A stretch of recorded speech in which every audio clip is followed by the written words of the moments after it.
there would be, 5 and 6. That hurts. Huh? Yeah, that hurts. Mm-hmm. And now he's got, like, see, when he stopped, now he's gumming me. It's gumming you. Yeah. So you feel like really taking them off? Yeah. Okay. All right. And see, So you say you're so it's sideways. slanting. Here, I can do it again. It only takes a few seconds. He is chewing. See what he's doing to my nipple? He's pulling the top part, not the bottom part.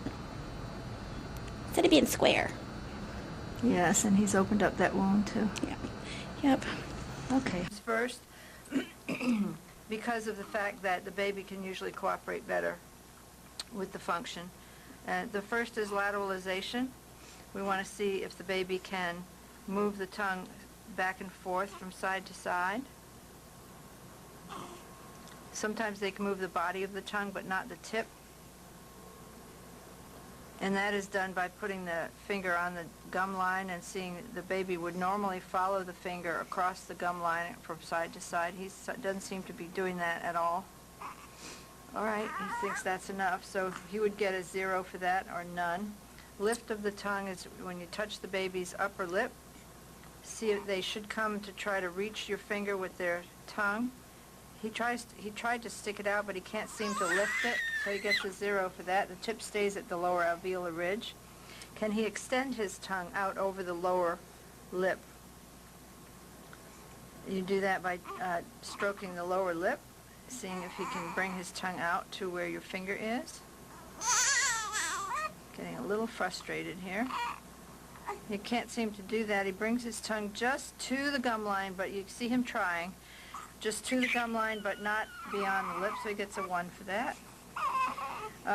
Spreading of the anterior tongue, that's when the baby cries, as you just saw him do. You look for bunching of the top of the tongue and assess the spread of the tongue. It's a little bit bunched, so I'd give him a 1 for that. It's not too bad. Cupping of the tongue, that's around your finger. Pulling on the chin just a little bit to see if the tongue stays attached to the finger while the baby sucks, and it does. He cups very well with the sides of his tongue, and the tongue stays attached to the back of my finger, so he gets a 2 for that.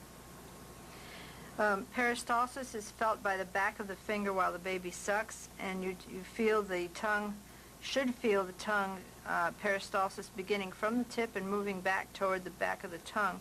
And with him it starts way posterior at the back of the tongue. But it's not in reverse motion, it's in the right, it's in the correct direction from front to back. So he gets a 1 for that, originating posterior to tip. And the snap back is heard at the breast periodically. You get that by history, or by and even at the bottle, so he gets a 1 for that. Now we'll go to the appearance items. Looking at the tongue when the baby opens his mouth, you can see that there's a little bit of an indentation or a cleft, slight cleft in the tip. It's not, his is not heart-shaped. There's just a slight cleft, particularly when he tries to lift or protrude the tongue. Just a slight cleft. So he gets a 1 for that. Now, to look at the frenulum itself, you need to slide the finger underneath the tongue and expose the frenulum by raising the tongue.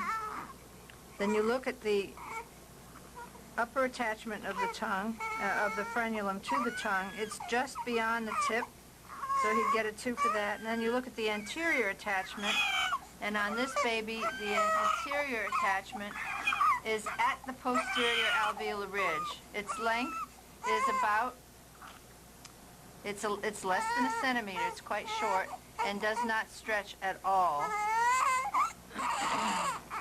And that's the end of the Hazelbaker tool. Now, we can add that up if you like.